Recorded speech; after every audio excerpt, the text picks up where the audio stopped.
صحیفہ حضرت یسایہ باب 53 کی پراسرار نبوت۔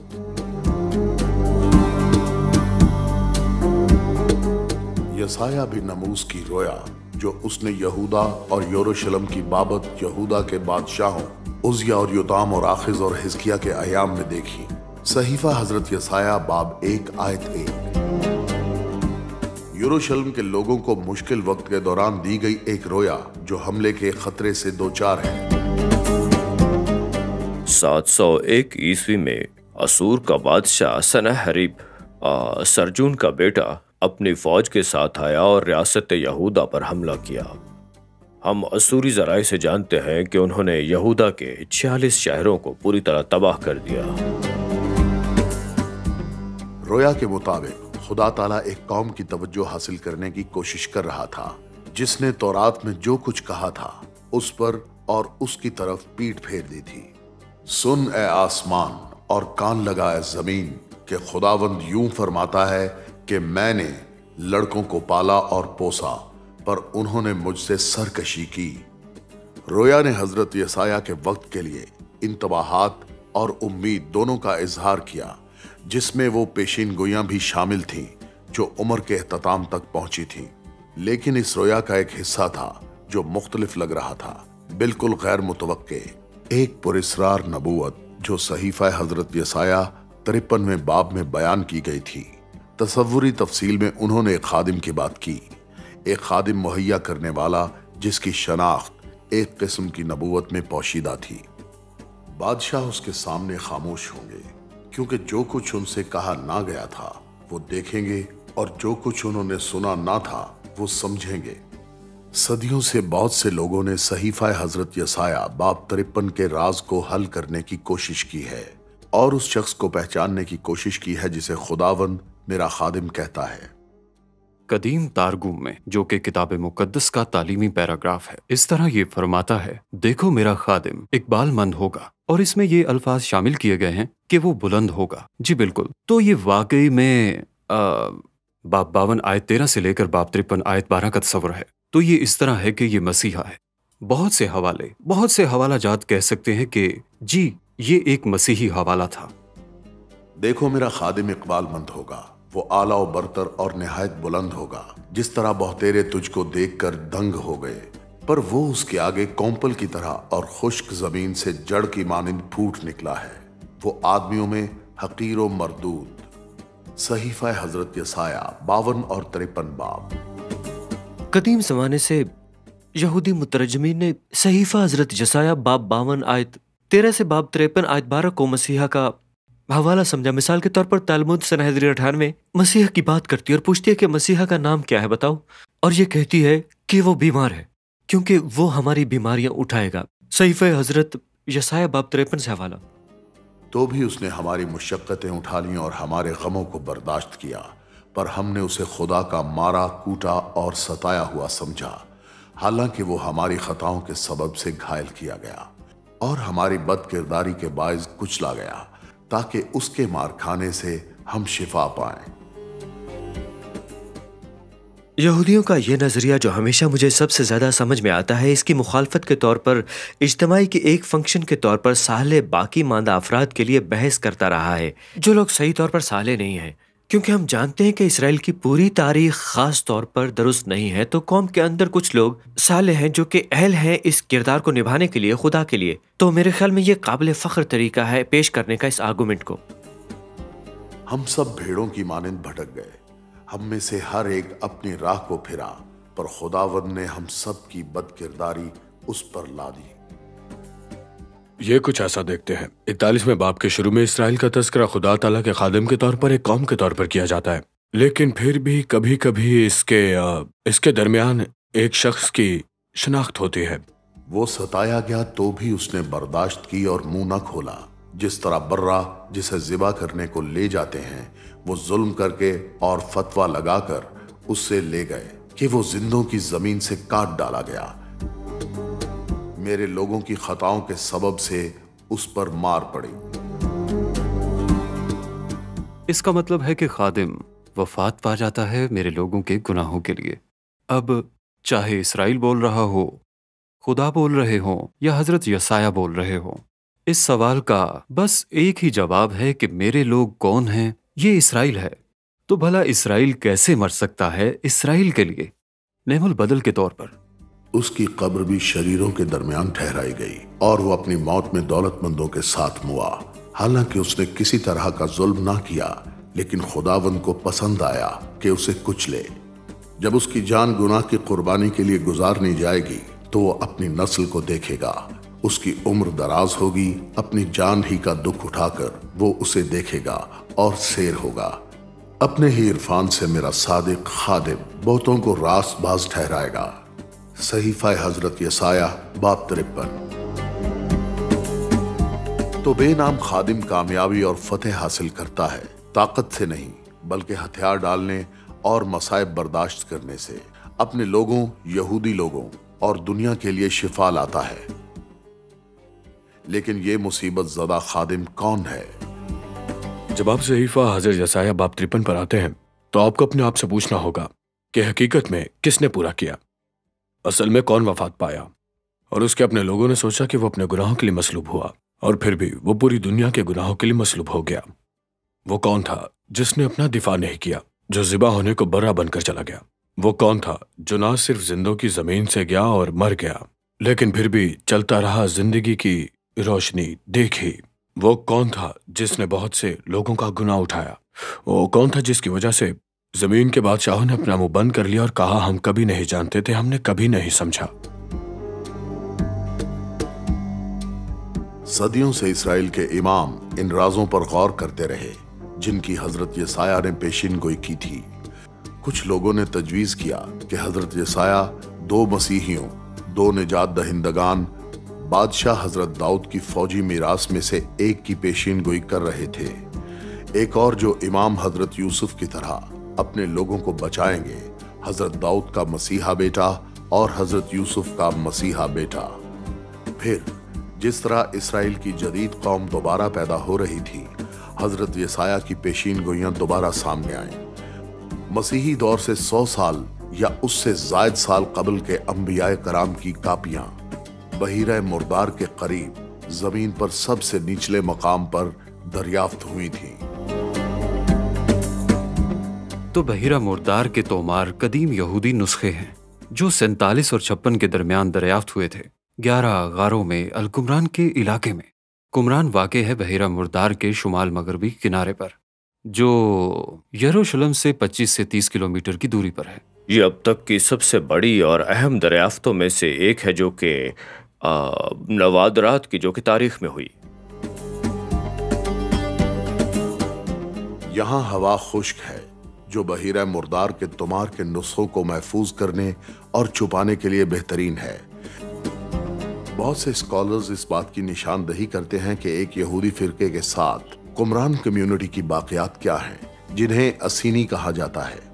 یروشلم کی بشارت اور خانہ خدا کی عبادت کو بگڑتے ہوئے دیکھ کر اسینی مین اسٹریم یہودیت سے الگ ہو گئے اور جنگل میں خدا تعالیٰ کی تلاش کے لیے یہاں پیچھے ہٹ گئے۔ ایسا لگتا ہے کہ حضرت یسایہ کا صحیفہ زیادہ مقبول تھا اس فرقے کے لیے، اس کی سب سے زیادہ تعریف ہوتی تھی دوسری تمام کتابوں کے مقابلے میں، خاص طور پر قمران کے علاقے میں، وہ بھی دوسرے خانہ خدا کے دور کے اندر۔ اور حضرت یسایہ کی کتاب کی ہمارے پاس 21 کاپیاں ہیں۔ حضرت یسایہ بحیرہ مردار توماروں میں سب سے زیادہ مقبول نبی ہیں۔ وہ تمام توماروں میں سب سے زیادہ حوالہ دیا جانے والے نبی ہیں، اور یہ حقیقت ہے کہ قمران میں کتاب مقدس کی 222 کاپیوں میں سے صرف ایک مکمل نسخہ عظیم ہے۔ حضرت یسایہ کا تومار ہے جو 47 میں ایک غار میں دریافت ہوا۔ تو یہ بالکل واضح ہے کہ اس کی کوئی وجہ ہونی چاہیے، کیونکہ حضرت یسایہ قمران میں ایک کلیدی نبی ہیں۔ اسینیوں نے کتاب مقدس کے متن اور کمیونٹی دستاویزات کو احتیاط سے کاپی کیا۔ ان کی صحرائی لائبریری اس عقیدے کی عکاسی کرتی ہے کہ وہ اسرائیل کے طویل انتظار کے مسیحا کے زمانے میں رہ رہے تھے، اور بہت سی مثالیں موجود ہیں حضرت یسایہ کی کتاب میں اور صحیفے میں حضرت یسایہ نبی کے مستقبل کے نجات دہندہ اور تاریخ کے اختتام کے بارے میں۔ تو یہاں پہلی صدی قبل از مسیح، پہلی صدی عیسوی میں، اور اس دور کے لوگوں نے غالباً خود کو محسوس کیا۔ انہیں مشکلات جیسا جو کہ درپیش رہیں، غالباً ان مشکل بھرے دنوں میں حضرت یسایہ کو بھی انہوں نے رومی خطرے کو ہو سکتا ہے اس خطرے کے متوازی سمجھا ہو جو یروشلمیوں نے باشعور سے محسوس کیا۔ اپنے وقت کی عظیم طاقت، وہ خود کو اپنے زمانے کا یسایہ سمجھتے ہوں گے اور اس طرح سے وہ ان سے الحاق کرتے ہیں۔ کچھ گروہ جیسے کہ کمرانی اور وہ گروہ جناب مسیح اور یوحنا اصطباغی کا، وہ جیتے ہیں اس احساس کے ساتھ کہ وہ حقیقت میں کہ وہ نئے دور کے موقع پر ہیں، مسیحائی بادشاہی کی توقع کر رہے ہیں، اور یہ واضح ہے کہ حضرت یسایہ وقت کے راز کو ظاہر کرنے کے لیے اہم نبی کیوں بنے۔ وقت کا راز۔ زندگی اور عبادت پر حکمرانی کرنے والے تماروں میں، جسے کمیونٹی رول کہا جاتا ہے، اسینیوں نے حضرت یسایہ کے الفاظ کو اپنے مسیحی مشن کو بیان کرنے کے لیے استعمال کیا۔ خداوند کے لیے ایک راستہ تیار کرو، پکارنے والے کی آواز، بیابان میں خداوند کی راہ درست کرو، صحرا میں ہمارے خدا کے لیے شاہراہ ہموار کرو۔ اور یہ مسئلہ کلیدی مسئلہ ہے جس کا تذکرہ اسکرول میں خود کمیونٹی رول میں کیا گیا ہے، اور یہ ممکن نہیں کہ وہی آیت صحیفہ حضرت یسایہ کے باب 40 آیت 3 سے نقل کرتے ہوئے وہی آیت جس کا تذکرہ یوحنا اصطباغی کے تناظر میں بھی کیا گیا، انجیل شریف با مطابق حضرت مرکز کے باب میں بھی نیز سختی سے بات کرتے ہوئے اس بات کا تذکرہ وضاحت کرتا ہے کہ کیوں یوحنا اصطباغی یہودا کے بیابان میں جناب مسیح کے آنے کا اعلان کر رہے ہیں، تو یہ امکان نہیں ہو سکتا کہ یہ ایک ہی آیت کا حوالہ ہے۔ اور پھر دوبارہ یہ اس حقیقت کو سکھاتا ہے کہ حضرت یسایہ نبی قدیم یہودیوں میں مختلف گروہوں کے لیے ایک کلیدی نبی تھے۔ حضرت یوحنا اصطباغی کے اپنے لوگوں کو بیابان میں خدا تعالیٰ کی راہ تیار کرنے کے لیے بلانے کے فوراً بعد ایک مصیبت زدہ خادم کے بارے میں حضرت یسایہ کی پیشین گوئیاں متنازع ہو گئیں۔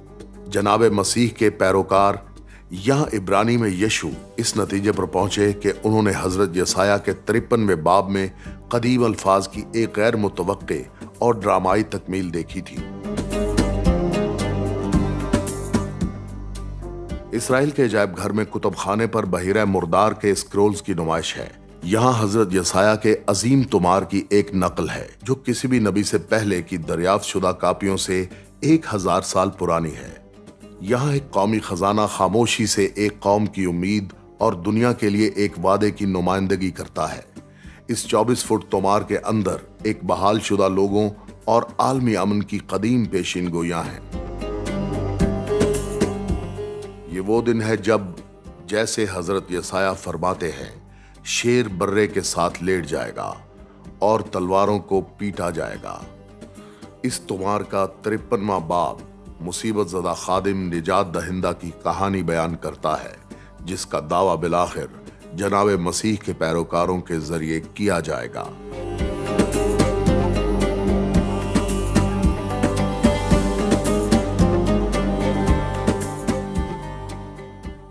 یہ یاد رکھنا ضروری ہے کہ جناب مسیح کے زمانے میں مسیحیت جیسی کوئی چیز نہیں تھی۔ وہ تو ایک استاد تھے، امام نہیں۔ انہیں مسیح اس لیے نہیں کہا گیا کیونکہ وہ مسٹر اور مسز کرائسٹ کے بیٹے تھے، بلکہ اس لیے کیونکہ مسیح کو یونانی میں مسیحا کہتے ہیں۔ ان کی واحد کتاب مقدس تھی، جیسے ہم تناخ کہتے ہیں، یہودی کتاب مقدس۔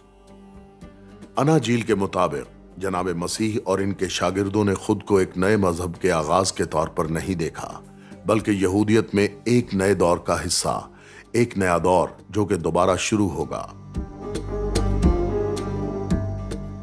اور یہ حقیقت ہے کہ حضرت یسایہ بھی کتاب مقدس کی تحریروں میں سب سے زیادہ حوالہ دی جانے والے نبی ہیں۔ ایک بار پھر یہ اتفاق نہیں ہو سکتا، اور یہ بہت ہی زیادہ دلچسپ مسئلہ ہے جو کہ انجیل میں جناب مسیح کی کہانیوں میں صرف ایک ہی کہانی ہے جس میں جناب مسیح فرماتے ہیں کہ وہ کتاب سے پڑھتے ہیں۔ صرف ایک ورژن میں صرف ایک ہی کہانی۔ حضرت لوکا کی انجیل کے باب 4 میں اس کہانی کو اس طرح بتاتے ہیں کہ جناب مسیح سبت کے دن وہ اس وقت ناصرت میں تھے، انہیں پڑھنے کو کہا گیا ایک تومار سے، اور یہ جناب مسیح کو دیا گیا حضرت یسایہ کی کتاب، اور انہوں نے پڑھا صحیفہ حضرت یسایہ باب 61 جو کہ خدا کی روح کے بارے میں تھا.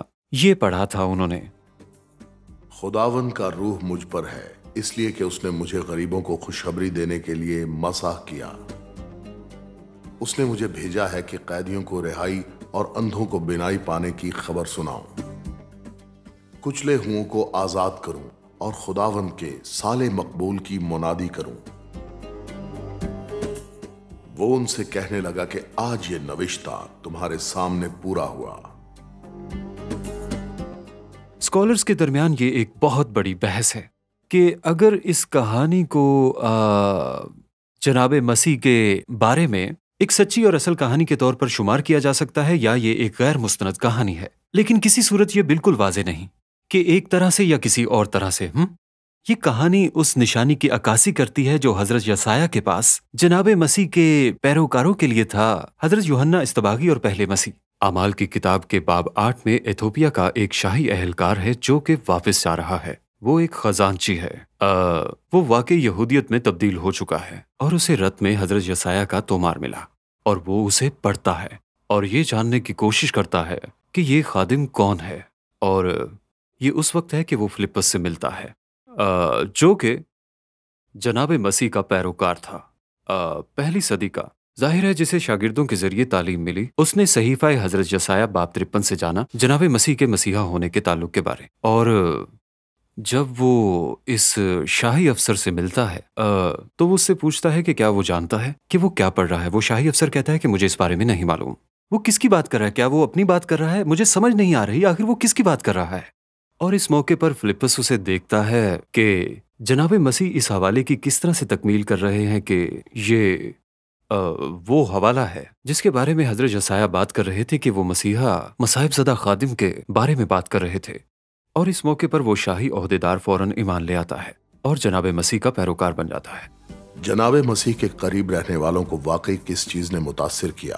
کس چیز نے انہیں جناب مسیح کو کسی عام استاد سے زیادہ دیکھنے پر مجبور کیا؟ اپنے استاد کی المناک اور غیر متوقع وفات کے بعد جناب مسیح کے پیروکاروں نے دعویٰ کیا کہ وہ ان کے جی اٹھنے کے عینی شاہد ہیں. بہت پہلے وہ صحیفہ حضرت یسایہ کے 53 باب میں ان قابل ذکر واقعات کی ایک قدیم تصویر بھی دیکھ رہے تھے جن کا انہوں نے ابھی مشاہدہ کیا تھا. آیت در آیت میں انہوں نے جناب مسیح کی زندگی، ان کی خوفناک قربانی خیز موت اور یہاں تک کہ ان کے جی اٹھنے کے بارے میں بھی تفصیلی وضاحتیں دیکھیں. انہوں نے صحیفہ حضرت یسایہ باب 53 کی منظر کشی میں جناب مسیح کو ایک بے نام مصیبت زدہ خادم کے طور پر دیکھا. حضرت یسایہ باب 53 میں یہ دیکھنا بہت حیران کن ہے کہ خدا کا خادم ایک ذلت آمیز موت کا سامنا کر رہا ہے، ایک دردناک موت. جب اس کی وضاحت کرتا ہے یہ اس بارے میں بات کرتا ہے جو ہماری برائیوں کے لیے کچلے جا رہے ہیں، اور یہ اس طرح بھی بیان کیا جاتا ہے کہ انہیں کتنا پیٹا گیا، اتنا مارا گیا کہ ان کی پہچان کرنا مشکل ہو گیا تھا. یہ ایک بے رحم، ذلت آمیز، بدنظمی پھیلانے والی موت جس کا سامنا تھا، اور یہ اس کی بھی وضاحت کرتا ہے چھدنے سے مرنے کو بھی. انہیں چھید کر ہلاک کیا گیا ہماری برائیوں کے سبب. تو یہ اس طرف اشارہ کرتا ہے کہ ان کی موت میں چھدنا بھی شامل ہوگا. اور ان کی موت کا مطلب یہ نہیں تھا کہ وہ مر رہے تھے، اور نہ اس کا مطلب یہ تھا کہ وہ اس لیے مر رہے ہیں کہ انہوں نے کچھ غلط کیا، بلکہ یہ اس لیے کہ ہم سب بھیڑوں کی طرح گمراہ ہو گئے ہیں. ہم سب نے اپنی ایک راہ چن لی ہے، لیکن خداوند نے ڈال دیا اپنے خادم پر ہمارے گناہوں کا بوجھ، ہم سب کا قصور بھی لاد دیا. دوسرے لفظوں میں وہ جو کہہ رہے ہیں، ایک شخص جو ان کا خادم مر رہا ہے ایک متبادل کے طور پر جو کہ ہمارے گناہوں کے بوجھ کی وجہ سے مر رہا ہے، اسے ان گناہوں کی سزا مل رہی ہے جو کہ ہم نے کیے ہیں. ان کی موت اصل میں ایک متبادل ہے کہ وہ اپنی زندگی کا تبادلہ کر رہے ہیں تاکہ ہم سب کو معافی ملے. خادم کی یہ تفصیل اس طرح ہے جیسے ایک شخص ہے، ایک فرد ہے اور قابل ذکر طور پر جناب مسیح کی کہانی کی طرح ہے. لیکن روایتی یہودیت اکثر خادم کی شناخت اسرائیل کی قوم کے طور پر کرتا ہے جس نے بھی المناک طور پر نقصان اٹھایا.